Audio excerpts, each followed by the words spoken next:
ទស្សនិកជនទាំងឡាយជាទីមេត្រី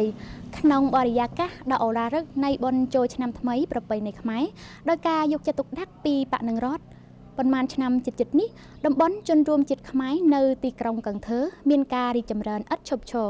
ជីវភាពសម្ភារៈនិងស្មារតីរបស់ប្រជាជនមួយថ្ងៃកាន់តែបានលើកកម្ពស់ទស្សនវិជ្ជាជនបទមានការផ្លាស់ថ្មីនិងអភិវឌ្ឍស្ថិរភាព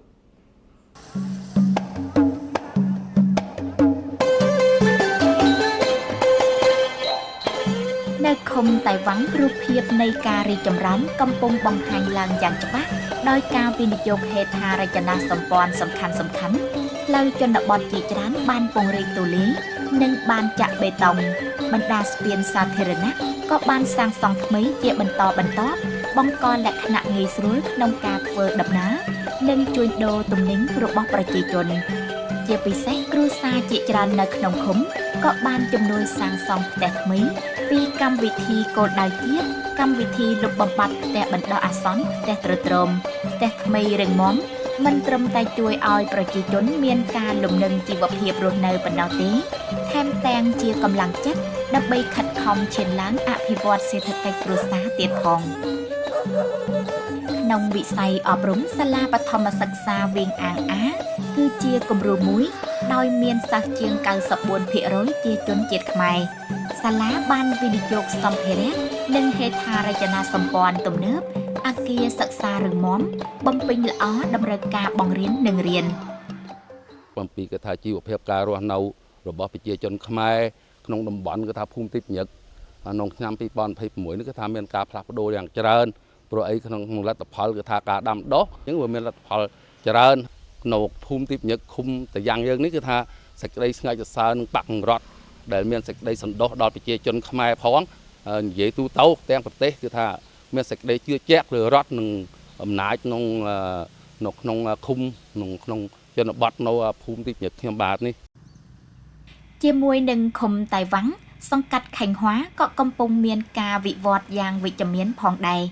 ចំណុចលេចធ្លោគឺមជ្ឈមណ្ឌលបម្រើសេវាកម្មរដ្ឋបាលសាធារណៈបានចាប់ផ្ដើមដំណើរការបន្ទាប់ពីការរួមបញ្ចូលអង្គភាពរដ្ឋបាលមកដល់ពេលនេះមជ្ឈមណ្ឌលបានទទួលនិងដោះស្រាយសំណុំបែបបទនីតិវិធីរដ្ឋបាលចំនួន 1660 ករណីការងារបង្វែរ Digital ត្រូវបានអនុវត្តព្រមៗគ្នាស្របអត្រា Digital បនីយកម្មឯកសារសម្រេចបាន 100% រួមចំណែកកាត់បន្ថយពេលវេលាថវិកានិងបង្កើនការពេញចិត្តរបស់ប្រជាជនរយៈពេលកន្លងសង្កាត់ក៏បានអនុវត្តយ៉ាងមានប្រសិទ្ធភាពនៅរាល់កម្មវិធីជំនួយដល់ប្រជាជនអភិវឌ្ឍសេដ្ឋកិច្ចបង្កើតលក្ខណៈសម្រាប់គ្រួសារក្រនិងក្បែរក្រពង្រីកការផលិតនិងធ្វើអាជីវកម្មអាស្រ័យហេតុនេះទម្រង់សេដ្ឋកិច្ចជាច្រើនបានបង្កើតឡើងរួមចំណែកបង្កើនប្រាក់ចំណូលនិងកែលម្អជីវភាពរស់នៅnhờ sự quan tâm của đảng ដោយការយកចិត្តទុកដាក់ពីបកនឹងរដ្ឋជីវភាពរស់នៅរបស់មាមីងជនរួមជាតិភាគតិចក៏បានលើកកម្ពស់ឡើងយ៉ាងច្បាស់លាស់ជាពិសេសបន្ទាប់ពីការរួមបញ្ចូលអង្គភាពរដ្ឋបាលភូមិភាគបានផ្ដោតលើការរៀបចំនិងបំពេញបន្ថែមរចនាសម្ព័ន្ធអង្គការព្រមទាំងលើកកម្ពស់គុណភាពសេវាកម្មបម្រើប្រជាជនទន្ទឹមនឹងនោះភូមិភាគក៏បានអនុវត្តកម្មវិធីគោលដៅជាតិដើម្បីជួយដល់ប្រជាជនក្នុងដំណើរការផលិតតាមរយៈការវិនិយោគលើហេដ្ឋារចនាសម្ព័ន្ធដូចជាអគ្គិសនីទឹកប្រើប្រាស់និងផ្លូវដើម្បីបម្រើទាំងការផលិតនិងជីវភាពរស់នៅរបស់មាមីងជនជាតិភាគតិចឆ្នាំនេះមាមីងនៅតំបន់ជនជាតិភាគតិចកំពុងរៀបចំទទួលបុណ្យចូលឆ្នាំប្រពៃណីខ្មែរដោយបរិយាកាសសប្បាយរីករាយនិងកក់ក្ដៅផ្ដើមពីការរីកចម្រើនទាំងនេះជីវភាពសម្ភារៈរបស់មាមីងខ្មែរនៅសង្កាត់ខេងហួរ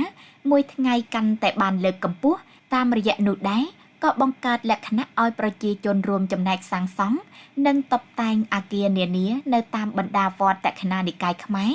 ឲ្យកាន់តែស្រស់ស្អាតក្នុងនោះវត្តពោធិមង្គលសិរីតាទាវដែលស្ថិតនៅតំបន់តាទាវត្រូវបានចាត់ទុកថាជាមជ្ឈមណ្ឌលសកម្មភាពសាសនានិងវប្បធម៌ដ៏លេចធ្លោមួយរបស់មាមីងខ្មែរនៅក្នុងភូមិឋានដោយសារបកនឹងរដ្ឋជួយជ្រោមជ្រែង ការឲ្យជំនួយការមានសង់ផ្ទះជាដើមជូនដល់ភាពបិទបរិស័ទក្រីក្រក្នុងតំបន់នៅខេញវ៉ានឹងហើយជាពិសេសក្នុងភូមិតាតេវរបស់វត្តនឹងគឺការផ្លាស់ប្ដូរដោយ